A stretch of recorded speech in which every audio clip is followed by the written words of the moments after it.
Bismillahirrahmanirrahim. Assalamualaikum warahmatullahi wabarakatuh.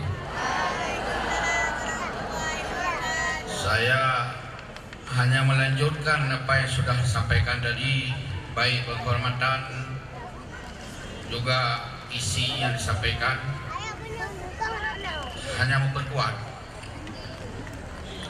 Tadi sudah digambarkan seandainya Nabi masih ada bersama kita, seandainya Umar ada bersama kita, seandainya pejuang-pejuang Islam, pahlawan Islam lain masih bersama kita. Saya lanjutkan, seandainya Malikus Saleh hidup bersama kita, seandainya hidup Iskandar Muda bersama kita, seandainya Syamsuddin Sumatrani yang sebagai pejuang kuburnya ada di Melaka hari ini, seandainya Cut Nyadin bersama kita, seandainya Cut Mutia bersama kita, seandainya Malahayati bersama kita hari ini, ada dua sikap mereka kepada kita hari ini. Dari mereka-mereka yang pahlawan tadi, juga pahlawan yang bunuh Kohler di depan masjid ini dan membunuh kafir Belanda beribu-ribu, termasuk itu yang terkubur di tengah kota Banda Aceh di Kerkop.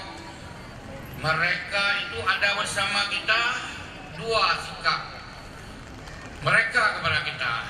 Yang pertama, kosongkan negeri Aceh tercinta ini. Semuanya siapkan kapal menuju Palestina, rebut Palestina. Allahu Akbar. Allahu Akbar. Allahu Akbar. Itu sikap yang pertama. Sikap kedua, mereka akan menimplak kita. Apa yang terjadi, wahai cucu-cucuku, para cucuku, anak cucuku, cucu-cucu para pejuang, cucu-cucu para syuhada, apa yang kurang di kamu hari ini, kalian hari ini, baik yang tua-tua, yang muda-muda, yang kecil-kecil,